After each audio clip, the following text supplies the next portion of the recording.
जय श्री कृष्ण। जय जय श्री कृष्ण। दृष्टांत माला बुक से तस्मात् परोक्षे अस्म दुप सुतान्यम करिष्यत स्तोत्रम पिच्यवाच सत्युत्तम श्लोक गुणानुवादे जुगुप्सितम न स्तवयन्ति सभ्या तस्मात् परोक्षे अस्मदुप असुतान्यलम करिष्यत स्तोत्रम पिच्यवाचः सत्युत्तम श्लोक गुणानुवादे जुगुप्सितम न स्तवयन्ति सभ्याम।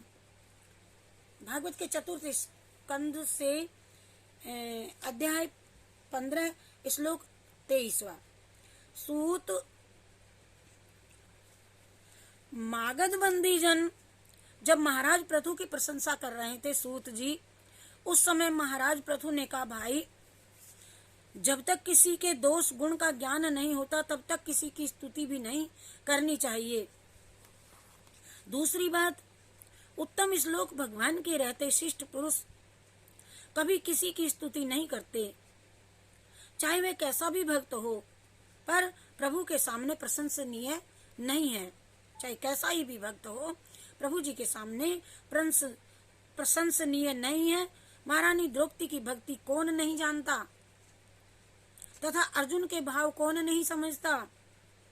जिसके रोम रोम में कृष्ण नाम की भक्ति ध्वनि निकलती है, किंतु अनन्य भक्त की दृष्टि में तो वे तुच्छ ही हैं। और मध्याह्न का समय था। वीर अर्जुन एवं पांचाली वन में जा रहे थे। चलते चलते द्रौपदी जी थक गई। गरम पवन से शरीर झुलस रहा था। चलते चलते जब थक गई, ललाट की श्वेत बिंदुओं को बार बार पहुंच रही थी।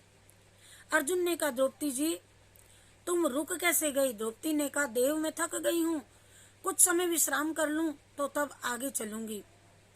स्वामी यहाँ कहीं जलाशय हो तो देखिए, कंठ सूख रहा है। अर्जुन बोले, श्यामली के वृक्ष पर चढ़ गए, थोड़ी देर में देखते हैं। उतर आए और बोले, पांचाली यहाँ पास ही में एक कुटिया दिखाई दे रही है, आओ आगे चलें, वहां अवश्य ही जल मिलेगा। दोनों धीरे धीरे कुटिया के पास पहुंच गए। कुटिया के द्वार को अर्जुन ने थपथपाया। उसी समय एक वृद्धा निकल करके आई। अतिथियों को द्वार पर देख करके उनका स्वागत वचन से सम्मान किया। आओ बेटा कुटी में आओ, माता ने कहा। ऐसा लगता है तुम मार्ग भूल गए हो, भटकते भटकते यहाँ आ गए हो आप। शीतल जल पान करो। वृद्धा का सत्कार पा करके दोनों एक चटाई पर उस कुटिया में बैठ गए। वृद्धा ने फल रखते हुए ममता से कहा, अकिंचना कुटिया के फलों को आतिथ्य रूप में ग्रहण करो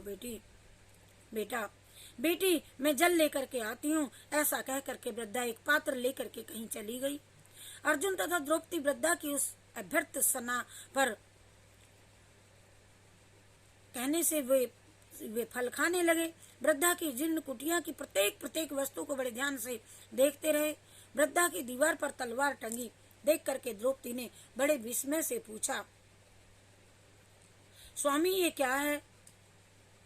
वृद्धा की इस कुटिया में तलवार का क्या मतलब? अकेली माता रहती है, बुजुर्ग है, और तलवार क्यों रखती है? अर्जुन ने कहा, पांचाली संभव है वन में पशुओं के बचाव के लिए इन्होंने शायद तलवार रखी हो। स्वामी वह निर्बल करों से कैसे इस तलवार को चलाती होंगी? उनके स्वर में तो बड़ी सहानुभूति है। उसी समय वृद्धा शीतल जल लेकर के आ गई हैं। दोनों ने पानी पिया है। द्रौपदी बोली, माँ मैं आपका कैसे धन्यवाद करूं? आपने मुझे, मेरा कंठ सूख गया था, जल पिलाया। माँ आपकी अति कृपा होगी, मैं आपका कैसे धन्यवाद दूं? पानी पिलाकर तुमने मुझे जीवन दान दे दिया है माँ। द्रौपदी ने अपना कर कंकण उतारा और वृद्धा को दिया। माँ यह तुच्छ भेंट स्वीकार करूंगी। वृद्धा बोली, नहीं बेटी, पल पल पल पल रात दिन में मृत्यु की बाट जोहने वाली इस शरीर से इस कंकन की क्या शोभा? मुझे इसकी कोई आवश्यकता नहीं। द्रौपदी ने कहा, बूढ़ी माँ तुम्हारे परिवार में बताओ कौन कौन है। वृद्धा बोली, बेटी मेरे एक पुत्र है, वह पांडवों की ओर से युद्ध में गया हुआ है, प्रतिदिन उसकी प्रतीक्षा करती हूँ। द्रौपदी बोली, माँ तुम अकेली रहती हो, तुमको कोई भय नहीं है। वृद्धा बोली, ना बेटी, प्रभु सर्वत्र हैं, भय किसका। देख भूले भटके यात्रियों को जल पिला करके मैं मार्ग दिखा करके आत्मिक सुख का अनुभव करती हूँ। द्रौपदी कहती है, माँ ये तलवार किस लिए रखी है। तो वृद्धा माता कहती है, बेटी ये रहस्य है, तू नहीं जानेगी, तू सुनेगी तो बता दूं, नहीं मानती तो कह दूं। देख द्रौपदी और अर्जुन के रक्त से अपनी पिपासा शांत करने को ये तलवार रखती हूँ मैं। दोनों चौंक उठे तथा अपना विषाद छिपाते हुए द्रौपदी ने पूछा, माँ उन्होंने तुम्हारा क्या अपराध किया है। वृद्धा ने कहा, बेटी जब तक द्रौपदी का शीश ना उतार लूंगी तब तक शांति नहीं मिलेगी। देख उसने कृष्ण की उंगली से रक्त बहने पर भी अपनी साड़ी फाड़ करके क्या बांधी। उसे तो ये घमंड हो गया कि जबकि दुशासन ने सभा में उसका चीर खींचा और उस समय वह करुण क्रंदन करने लगी, श्री कृष्ण को पुकारा, आ मेरी रक्षा करो आप। बेटी उसने इतना भी ना सोचा कि श्री कृष्ण चंद्र द्वारिका से आएंगे तो आएंगे कैसे, जल्दी से गरुड़ भी नहीं मिलेंगे, उन्हें नंगे पैरों आना पड़ेगा। मेरे गोपाल को कितना कष्ट उठाना पड़ा, उनके पैरों में कांटे घुस गए, छाले पड़ गए, इस पर भी उस रजस्वला का स्पर्श करना पड़ा भगवान को और उसका आकर वस्त्र बढ़ाया। श्री कृष्ण को कष्ट देकर उसे लज्जा नहीं आई और श्री कृष्ण को कष्ट देकर अपनी लज्जा बचाई। लज्जा चली जाती या मर भी जाती तो क्या होता। राधे कृष्ण। हाय उसने यशोदानंदन का कष्ट देखा, कैसे देखा। बेटी अब सुन अर्जुन की बात, उसके रोम रोम में कृष्ण नाम निकलता है, समझ लिया मैं बड़ा हरिभक्त हूँ। उसे भी घमंड हो गया और अपने स्वार्थ में श्री कृष्ण को उसने अपना सारथी बना लिया, उससे अपने घोड़ों को हकवाया। है उसे जरा भी नहीं सोचा कि यशोदा ने उसे कैसे कैसे पाला है। उन सुकोमल प्रभु को युद्ध में ले गया।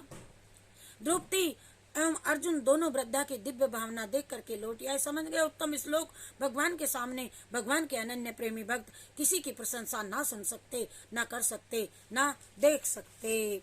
इसीलिए कोई कितना ही बड़ा भक्त हो, भगवान के सामने उसकी स्तुति नहीं। बोलो जय श्री कृष्ण चंद्र भगवान की। कृष्णार्पण मस्तु, शिवार्पण मस्तु।